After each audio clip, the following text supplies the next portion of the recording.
video, I showed you how to do one of my favourite moves, which I call the Desorgher circle, which is this move here, yeah? Today what I'm going to do is I'm going to show you a move that is really closely related to it, but is much better known, and I'm going to show you, two main variations, and also some little extra kind of layers to add on the top.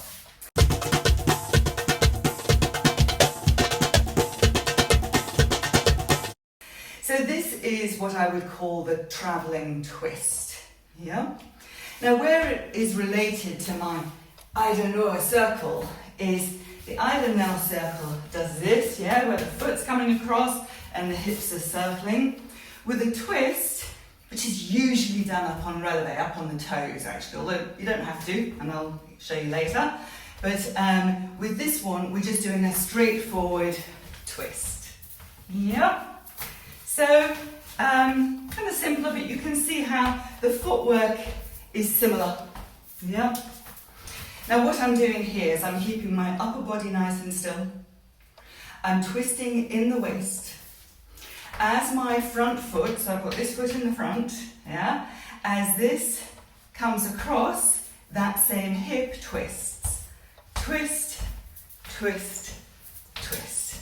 So I'm going over, I'm not going to say left and right because I'm facing you and I know it gets confusing for people. I'm going in that direction. I've got this foot at the back, this foot at the front, and what I would call the following hip. So this hip is twisting forwards, forwards. So if I say one as I put my foot, you'll see I'm going one and one and one and one. Yep. You can do it on the flat, and I'll show you that in a second. You can also do it in the other direction, yeah? And this I think of as a real golden age move. So I learned belly dancing in 1981. I started to learn belly dancing in 1981. It's a lifelong learning project, which is full of joy, it really is. We never learn everything. But when I first discovered belly dancing back in 1981 and became absolutely obsessed with videos of the dancers of the 1970s and the 1980s, this move was an absolute classic ending, particularly to any dance, sort of any entrance piece. It's the same as this one here. I'm traveling over here. In this one, I'm doing exactly the same move, but I'm just traveling in the opposite direction. I've just had foot surgery, so I'm not going to stay up on releve too much because it's a little bit sore still. But what I'm going to do, and the classic way of doing it is to travel round. So I'm going round this way, which is actually to my right, and so I'm using my right hip, I've got my right foot in front, travelling round to the right. Twist, twist, twist, twist, twist, twist.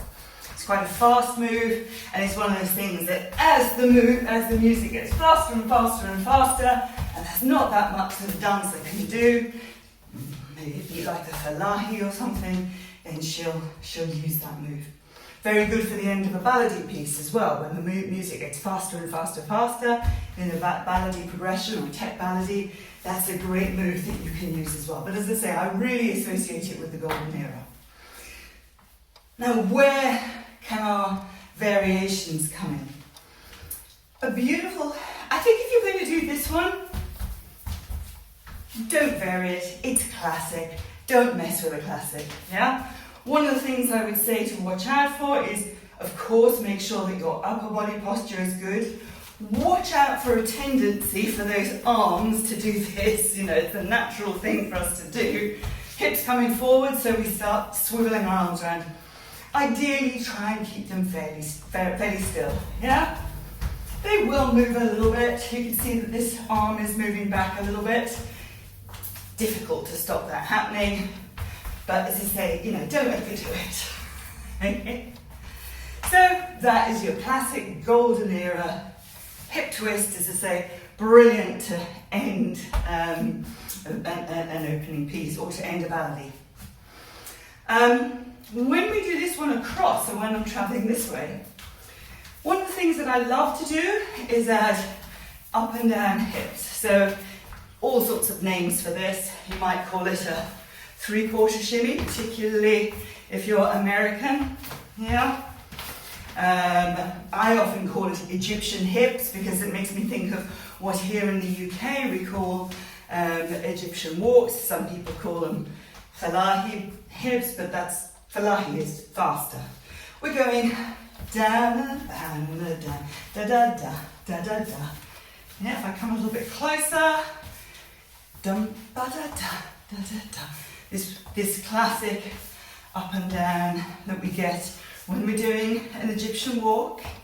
If we do it with a twist, dum da da dum da da dum da da dum da da dum da da dum.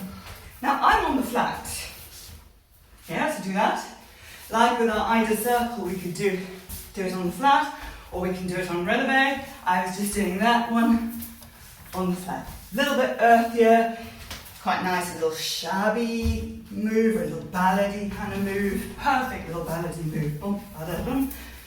If we come up on releve, becomes more elevated.